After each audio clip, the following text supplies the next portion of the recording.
Je me fais news. Je me fais news. Je me fais news.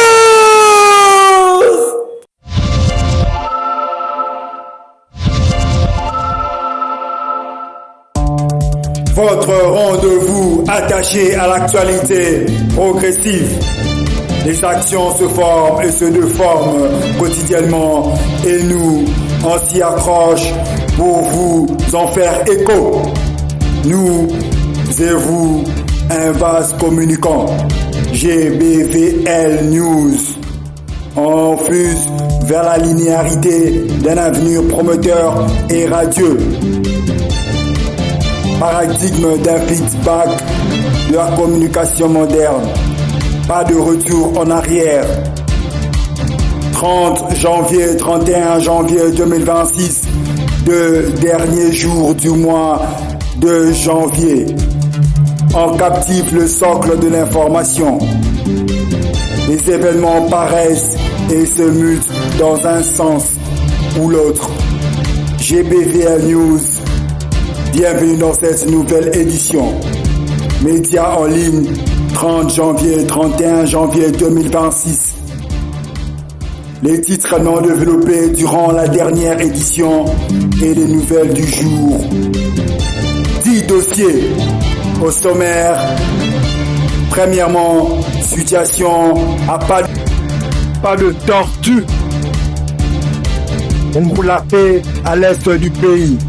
Après Kinshasa, une délégation officielle de l'Union africaine à Kigali pour rencontrer Kagame et en savoir plus sur l'application des accords de Washington et de Doha, et qui nous emmènera au deuxième dossier. Que dira Kagame logiquement? Il vient de reconnaître le rapprochement justifié avec le M23. RDC, AFC, M23, reconnaissance des autorités rwandaises sur les liens rapprochés et pourquoi pas de coordination au M23. Troisième dossier, Est, on en parle encore. Une vidéo sur le complot contre la RDC. Une agression barbare, thèse argumentée par la réflexion scientifique et littéraire explicitée par Emmanuel Mouwenge. Quatrième dossier, politique.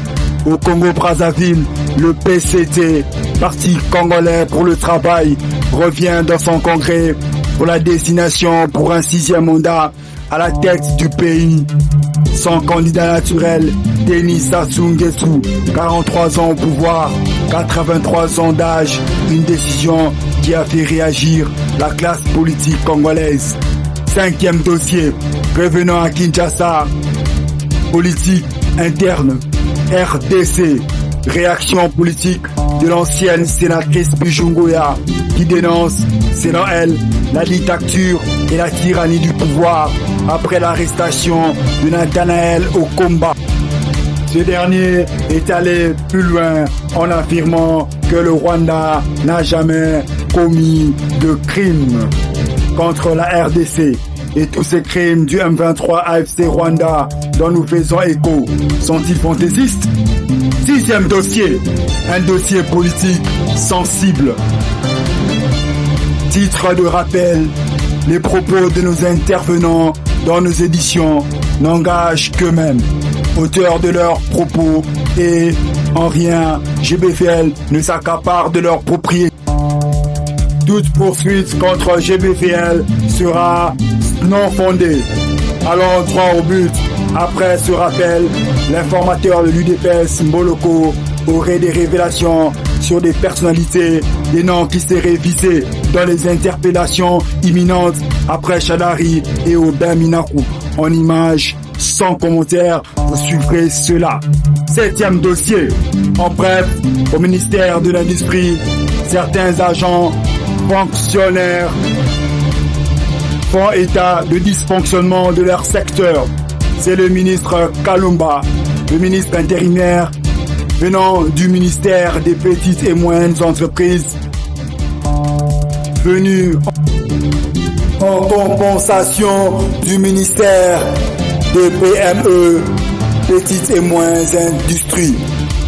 Une source non révélée par notre rédaction l'accuse de mégestion, qu'il consacrerait plus de temps à l'industrie parce que là-bas, il y a une rémunération élevée.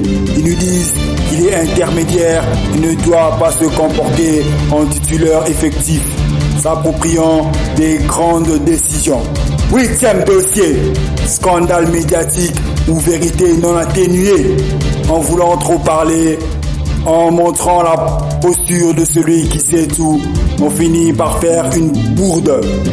Le communicateur de l'époque de 5 chantiers de Joseph Kabila, Jean-Marie Kassamba, propriétaire de Télé 50, fait encore parler de lui. Dans une émission de Congomani TV, émission de Mongongo Yabayimboka, il dit le chef de l'État est le premier sorcier du pays. Des propos pas bien perçus. Vu sa position de l'ancien communicateur du régime passé. 9e dossier en société, éducation, en bref, meurtre par couteau d'un jeune élève de 17 ans. Les faits se sont déroulés à l'école Ange Raphaël de la commune de Ngiringiri. Une dispute entre 4 élèves qui révélerait d'un malentendu se terminant par un drame en ce fin d'après-midi de ce 25 janvier 2026 passé. Un élève de 4e latin philosophie a été poignardé à plusieurs reprises par l'un de ses camarades.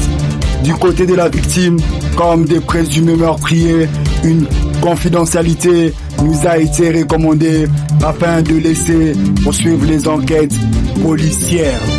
10e dossier, revenons sur l'interview que nous avons eue avec Madame Fifi Moubé sur la thématique exemple féminin, leader dans une société visant le développement.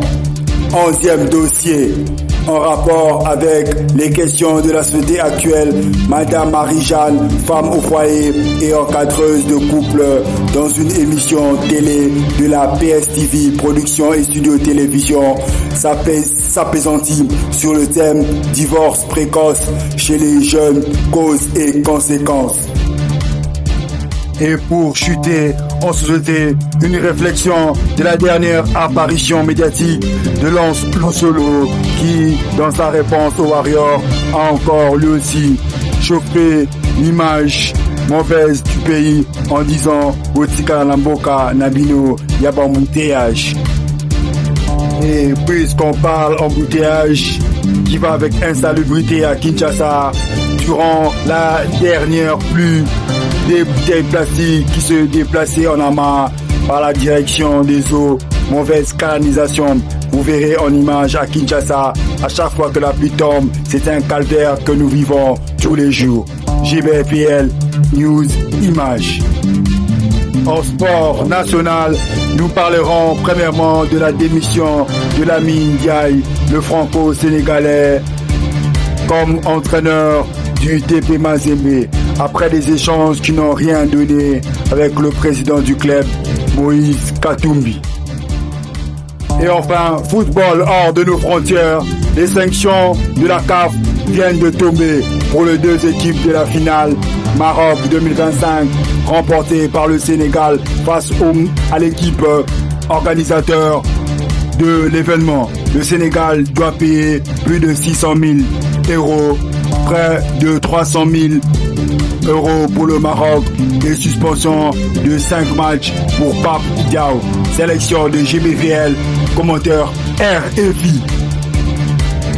Et en musique, grand temps de carrière de l'artiste rappeur Oxmo Opuccino.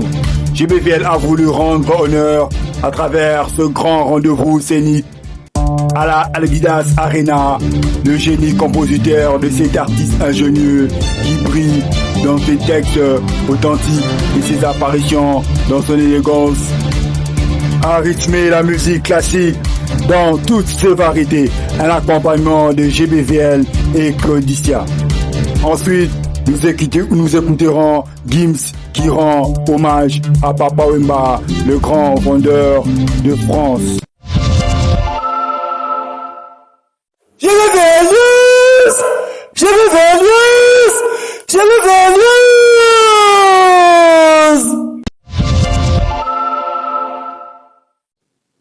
Félix Antoine Tshisekedi, président de la République démocratique du Congo, numéro 1 de la RDC, démontre toute sa volonté à apporter une solution fiable venant de partout pour la paix à l'est de la RDC. C'est dans cet élan qu'il a reçu une délégation de l'Union africaine à la cité de l'OUA. Après Kinshasa hier, les facilitateurs de l'Union africaine sont attendus à Kigali aujourd'hui. Oui, ces 5 anciens chefs d'État du continent ont rencontré Félix Tshisekedi, le président congolais, hier. Et aujourd'hui, dans la capitale rwandaise, Lucie Mouillot, c'est un entretien avec Paul Kagame qui est au programme. C'est le premier déplacement groupé à Kigali des co-facilitateurs de l'Union africaine seulement quelques semaines après la réunion d'harmonisation des processus de paix pour l'Est de la RDC qui s'est tenue à Lomé au Togo mi-janvier. Certains s'étaient déjà rendus au Rwanda l'année dernière. C'est notamment le cas de l'ancien chef d'État du Nigeria, Olusegun Obasanjo, chargé au sein de la médiation des questions de défense et de sécurité. Il s'était entretenu avec le président Paul Kagame dans une rencontre bilatérale en juin dernier. D'autres, dont la centrafricaine Catherine Samba-Panza ou l'Éthiopienne Sahle-Work Zewde, n'avaient pas encore réalisé de visite publique officielle à Kigali depuis leur prise de position au sein de la facilitation menée par l'UA. À Lomé, les participants s'étaient entendus en janvier pour un renforcement de la médiation africaine. L'UA doit jouer un rôle déterminant dans la mise en œuvre des processus de Washington et de Doha, affirmé mi-janvier le ministre rwandais des Affaires étrangères, Olivier Nduhungirehe. Lucie Mouillot, Kigali, RFI. L'histoire politique de l'Afrique nous renseigne que quand des dirigeants de ce tremplin viennent à ta porte, c'est pour un message bien précis. On se réfère à l'appel de Kabila à la SADC, où par feinte de la honte, il sortit ce discours ce n'est pas un adieu, mais c'est un au revoir. Et Kagame nous dira quoi à son tour? C'est toujours avec attention soutenue d'écouter et de comprendre l'histoire politique de l'Afrique que ce fils du pays, Thomas Louaka, député honoraire, nous fait savoir d'une terre qu'il veut connaître son histoire d'hier jusqu'à aujourd'hui. Cette fois-ci, il nous conte l'origine de 2 personnages qui ont fini par leur aventure à troubler la paix à l'est de la République démocratique du Congo, d'où est venu Paul Kagame et son mentor Yoweri Museveni. En 1979, l'armée tanzanienne entre en Ouganda avec les rebelles ougandais pour chasser Idi Amin. Idi Amin Dada est chassé du pouvoir. On remet au pouvoir un ancien président qui s'appelle Milton Obote en 79. En 81, un collaborateur de Milton Obote décide lui de faire la rébellion parce qu'il n'est pas content de la gestion d'Obote. Il s'appelle Yoweri Kaguta Museveni. Il entre dans la bourse avec 26 camarades pour commencer la guerre. Et parmi ces 26 camarades, il a un ami rwandais qui s'appelle Fred Rugema, enfant des réfugiés rwandais qui ont grandi en Ouganda. Donc ils entrent dans les maquis, ils commencent à faire la guerre. Maintenant, Fred Rugema commence à sensibiliser les enfants des réfugiés rwandais. Pourquoi? Parce que la campagne d'Obote essaie d'assimiler Museveni et les Banyarwanda. Museveni n'est pas Tutsi, il n'est pas Munyarwanda. Museveni est membre d'une tribu qu'on appelle Banyankole. Mais c'est une tribu, disons, proche des Banyarwanda. Mais ce ne sont pas des Banyarwanda. La campagne maintenant du pouvoir dit c'est les Banyarwanda qui nous attaquent. Et on commence à déstabiliser les jeunes dans les camps des réfugiés. Et ça donne une occasion à Museveni de commencer à recruter ces jeunes-là. Surtout Fred Rugema, il va aller commencer à sensibiliser les jeunes. C'est ainsi que Fred Rugema va recruter un jeune garçon réfugié rwandais au nom de Paul Kagame pour l'amener dans la rébellion. Le petit frère de Museveni, qui s'appelle Salim Saleh, va recruter un jeune qu'il avait connu au niveau de... Je crois qu'ils étaient dans une même école. Le petit s'appelle James Kabarebe. Salim Saleh l'amène dans la rébellion. Le mouvement de Museveni s'appelle NRM, National Resistance Movement, avec leur armée, NRA, National Resistance Army. Ils font la guerre, et puis en 1986, les NRM de Museveni gagnent la guerre. Et ils entrent à Kampala, ils prennent le pouvoir. 1986. Mais lorsque l'armée NRA, l'armée ougandaise de la rébellion, entre à Kampala, ils sont à peu près 20 000 hommes. Sur les 20 000 combattants de la NRA, 5 000 à peu près sont des Rwandais. Des enfants des réfugiés rwandais. Ils prennent le pouvoir. Et Museveni, pour les remercier pour leur contribution, il va les nommer à des postes clés. C'est ainsi que les Deputy Chief of Military Intelligence, les chefs du renseignement militaire adjoint, est nommé, c'est le major Paul Kagame, qui devient le numéro 2 de la sécurité militaire en Ouganda. Le lieutenant James Kabarebe est nommé, il est AIO, Intelligence Officer, agent de renseignement, dans l'armée ougandaise. Donc ils vont évoluer comme ça, de 1986, mais plus le temps passe, les Ougandais commencent à murmurer, les vrais Ougandais.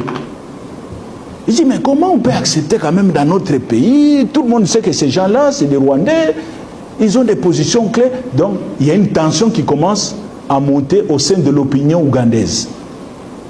Museveni dit, ça m'amènera des problèmes, ça. Il faut que je me débarrasse de mes alliés qui deviennent encombrants. La meilleure façon de se débarrasser de ces anciens alliés, c'est de les aider à rentrer chez eux. Et c'est ainsi qu'ils vont créer, Fred Rugema va créer une structure politique qui va appeler FPR, Fonds Patriotique Rwandais, avec une branche armée qui s'appelle APR, Armée Patriotique Rwandaise. Et le 1er octobre 1990, avec soi-disant des équipements volés à l'armée ougandaise, Museveni a dit, oui, ils ont volé. En réalité, on sait que Museveni avait fermé les yeux. Ils vont prendre des armes, des jeeps et tout. À peu près 3000 combattants traversent la frontière rwandaise avec l'objectif de prendre Kigali en 5 jours. C'est toujours utile de connaître l'histoire, les éléments auxquels nous commentons pour nos descendants, ne pas laisser dans l'ignorance nos descendants ou dans les débats, ne pas perdre la face. Fred Rugema est leur mentor face au Banyarwanda. Salim Saleh vient avec l'ex-fameux chef d'état-major James Kabarebe. Il le disait à tout discours, s'obstruant des massacres de l'Est. Mais les vrais Congolais œuvrant pour la paix savaient que Paul Kagame avait quelque chose à voir et que c'était pas une guerre des Congolais. Personne ne l'écoutait. Cette guerre injuste ne concernait pas les Congolais entre eux. Une pression venait de l'extérieur, avalée par plusieurs courants d'asphyxie. Le Rwanda ne peut plus se cacher à travers un document officiel et argumenté. La vérité se lit. Le Rwanda fait de la coordination sécuritaire avec l'AFC M23. Je le précise clairement afin d'instaurer la confiance par la transparence. Ces propos inédits tenus lors d'une déclaration officielle par l'ambassadrice du Rwanda, Mathilde Mukantabana, devant la Chambre américaine des représentants, ont été diffusés le 23 janvier, mais aussi repris par la porte-parole du gouvernement rwandais, Yolande Makolo, sur le réseau social X. C'est presque une reconnaissance officielle des autorités sur les liens entre Kigali et l'AFC M23. Les sources officielles contactées nous ont également renvoyé vers ce communiqué. Jusqu'ici, le Rwanda assumait tout au plus des mesures défensives dans l'est de la RDC, tout en rejetant une implication directe auprès du M23. Aujourd'hui, les termes changent. Le pays reconnaît collaborer en matière de sécurité. L'objectif, selon le communiqué, protéger les Tutsis en RDC contre les FDLR, les forces démocratiques de libération du Rwanda. La déclaration de l'ambassadrice précise toutefois que Kigali n'entend pas influencer sur l'issue politique en RDC, ni légitimer le remplacement d'un pouvoir politique par un groupe armé. À l'allure où vont les choses, comment Nanga se justifierait s'il trouve appui du Rwanda et de l'Ouganda, sachant que ces deux pays sont rivaux dans la sous-région? Est-ce que collaborer voudrait-il dire soutenir? Non. Est-ce que nous collaborons avec le Rwanda? Je confirme ici que nous collaborons et que nous ne collaborons pas seulement avec le Rwanda. Nous collaborons aussi avec l'Ouganda. Tenez, je te donne quelques faits. Nous avons effectivement un intérêt commun avec le Rwanda sur la question sécuritaire touchant la présence des FDLR. Les FDLR, c'est une force dont la mission est d'aller déstabiliser le pouvoir à Kigali. Et ils sont au Congo. Et en étant au Congo, ils tuent nos populations. Ils créent de l'insécurité au Congo. C'est un intérêt commun. La neutralisation de cette force, de cette force négative, concerne aussi bien le Rwanda que nous. Savez-vous, depuis notre entrée à Goma, combien de FDLR on a déjà arrêté et qu'on a dû les transférer? C'est une collaboration. Autre point, nous partageons avec les Rwandais quelques points frontaliers. Petite barrière, grande barrière à Goma, à Bukavu, la frontière qui mène à Tchangungu, à Bugarama, et de l'autre côté, nous avons des frontières. Savez-vous combien de personnes, Congolais, Rwandais, et même les étrangers, traversent ou font des mouvements aller-retour sur ces frontières? C'est plus de 40 000 personnes le jour. Toutes ces frontières. C'est plus de 40 000 le jour.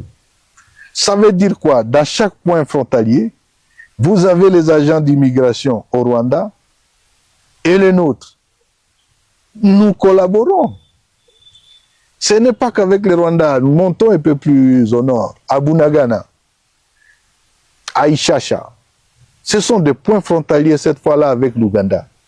C'est la même chose. Nous collaborons avec eux pour arriver à Goma. Toute personne, journaliste, businessman ou qui, pour arriver à Goma, vous devez passer soit par Kigali, soit par Kampala. Doit-on dire que ce n'est pas la collaboration? C'en est une. Je confirme qu'il y a la collaboration. Et c'est pour autant dire que non, parce qu'on collabore sur ces questions, c'est le Rwanda qui est notre soutien. Non. Collaborer ne veut pas dire soutien. Collaborer, nous collaborons justement parce que pour la vie de la population, il y a cette collaboration frontalière qui doit être là. Non seulement avec le Rwanda, mais aussi avec l'Ouganda. Mais pourquoi on ne dit pas que l'Ouganda nous soutient? Parce que nous avons aussi la collaboration avec eux. Pas grand-chose, sinon libérer le Congo. 2026, nous avons dit c'est l'année de la victoire. Nous allons nous voir en Noël prochain, nous allons avoir l'interview et vous verrez où nous serons en ce moment. Voilà celui qui ne sait pas ce qu'il fait. La guerre demande la connaissance de la sous-région. Le Rwanda et l'Ouganda, pendant la guerre de 6 jours, se sont opposés. Donc, il ne peut pas aller avec eux de pair.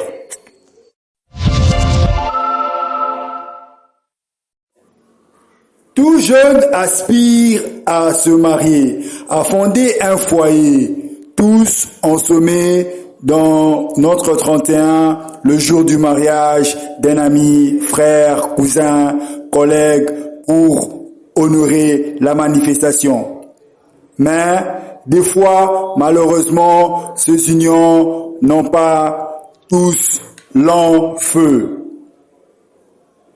Avec beaucoup d'estime, Madame Marie-Jeanne Litamba sur PS TV a abordé le thème divorce auprès des jeunes, causes et conséquences. Quelque chose qui bat son plein, un fléau qui bat son plein ici à Kinshasa. Voilà, Richard Evudi, affiche-moi la thématique s'il vous plaît. On va lire ensemble. Voici la thématique. Les divorces précoces chez le jeune. Causes et conséquences. Aujourd'hui, le jeune s'est marié. Parce que nous, les jeunes, on s'est marié. Mais le divorce vient précocement.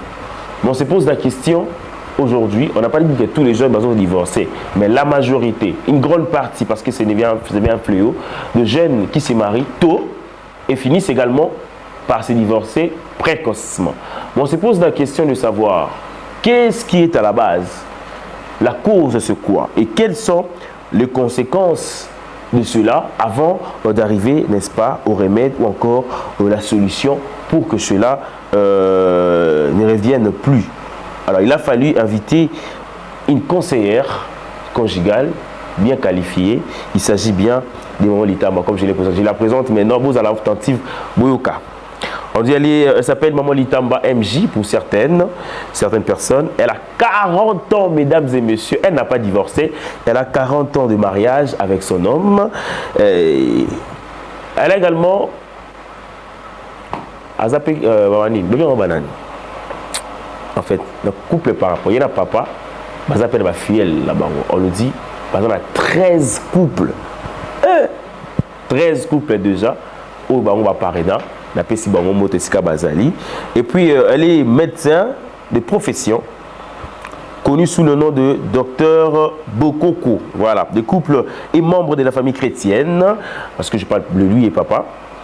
Et elle a suivi 2 ans de formation pour devenir conseiller et conjugal. 2 ans de formation pour devenir conseiller et conjugaux à l'Institut supérieur de la famille et des couples géré par la communauté famille chrétienne. Donc c'est pas en vain qu'on l'a invitée parce qu'elle a la matière, elle connaît. Elle s'y connaît, s'il faut le dire ainsi. Maman Litamba est également assistante spirituelle, parce que je parle catholique. Elle est assistante spirituelle au sein du groupe Kizito Anuarité de la paroisse Saint-Michel. Là, nous sommes Saint-Charles-Loanga, parce que je sais Saint-Michel, on n'a pas dit Saint-Michel. Bon, Saint-Charles-Loanga, Saint-Michel, c'est la MIFA, c'est basé à voisin. Donc voilà, sinon, donc, s'il faudrait, pour répondre à ma question, s'il faudrait être direct, vous avez dit d'épouser une fille. C'est l'idéal, mais ça ne veut pas dire que. Il faut le dire comme c'est doit. Ça ne veut pas dire que celle qui a été déjà déviergée, qu'il y a Asa Moutoroba la tête. Je ne dis pas ça, hein. Il ne faut pas me faire dire ce que j'ai pas dit. Vous n'avez pas dit ça, mais qu'on retient le moins. Bon, sinon, on retient que c'est pas mauvais. C'est pas. Bon, maman a mis l'idéal, c'est 2. C'est-à-dire, est-ce que s'il faudrait passer comme ça, Tokobala? Parce que la réalité, on va faire on a évité donc tout ça, il faut avoir un bon parent. Selon certaines personnes. Mais il y a une question qui m'est arrivée, parce que vous parlez, tout ça, il faut avoir un bon parrain. C'est ça, non? Important. On nous pose maintenant une question ici par un téléspectateur. Il s'appelle... voilà. Il dit, quels sont les critères pour avoir des beaux parrains qui peuvent vous aider s'il y a un problème dans votre mariage? Les critères. Merci beaucoup, Papa Omos. D'abord, je voudrais dire qu'il faut des parrains qui ont déjà prouvé qu'ils ont une certaine expérience. Ouais. Ne prenez pas, comment dire, un jeune couple qui n'a pas encore la maturité, pour encadrer une hein? Donc, regardez ça d'abord, que ce couple-là soit modèle. Et puis, je déconseillerais qu'on puisse prendre comme parrain un ami ou une amie. Ok. Peut-être comme témoin au mariage civil, oui. Mais pour vous accompagner, je ne sais pas, ça, je ne conseillerais pas de prendre un ami. Mais pourquoi? Parce que quand c'est un ami, à moins que ce soit un ami du couple, que pourquoi? Parce que c'est comme la famille. Un ami peut être jugé parti quand il y a des problèmes et à côté la moninga naie spontanément et il y a la ondengwana. C'est la même chose que ceux qui allaient un membre de la famille à côté du kamnabino azone ngapé ça ba conseil tendance c'est au cause là azala influencé par mutunaye. Donc c'est comme ça que je dis un ami bon, ça peut être un ami commun, oui, mais l'idéal non. Donc comme premier critère, il faut que ce soit un couple qui a déjà prouvé, qui est modèle, qui a déjà prouvé que, voilà, bazo tenir. Liba là pour na bango, hein, et liba la baza stable. Bazo dégager makamoko ezo pesa yo elengi angape na lingi liba na biso eza lokola bango. Donc ça c'est vraiment un des critères. Et pour ça, comment dire, il y a d'autres points qui suivent, c'est que baza na ba valeur moko malam. Boye babatango, le mari, la femme, baza na ba valeur moko morale malam.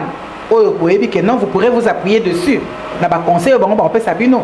Parce que vous pouvez dire que non, bah oyo baza balani déjà depuis 4 ans, depuis 5 ans, mais bozo ka basango malam te par exemple il y a mobali, hein, to mobali je sais pas, avec la valeur morale bien. Est-ce qu'on peut prendre un couple parrain, membre de la famille? Membre de la famille, c'est ce que je venais de dire. Membre de la famille, genre maman Lek Nabiso, papa Lek Nabiso, on va couple parrain là. C'est possible? Ça peut être possible, mais moi je viens là à dire aussi quand il y a des problèmes, est-ce que ils ne seront pas jugés partis pour na mutu côté na bango? Hein? Il y a des exceptions, hein? Mais d'emblée comme ça, je dirais, oyo azali ndekonanga, peut-être à côté langa. C'est pas facile hein, aux à neutre. L'idéal c'est de prendre des personnes qui pourront être neutres. Tout sujet se ralliant à la thématique sexualité, rôle de la femme, rôle de l'homme ont été tous abordés sans embâche et restriction d'information. Nous continuerons pour la suite avec Maman Marie-Jeanne Litamba, conseillère conjugaux. Retrouvez-nous pour la suite sur le décortiquement d'autres actualités dans notre prochaine édition. Pour aujourd'hui, nous vous disons merci pour votre fidélité et surtout merci à Dieu pour ce nouveau mois de février. Restez branchés sur GBVL News. Abonnez-vous massivement et activez la sonne de notification pour ne rien rater de nos nouvelles vidéos. Pour l'instant, nous vous disons GBVL, on est toujours là. GBVL, rendez-vous respecté!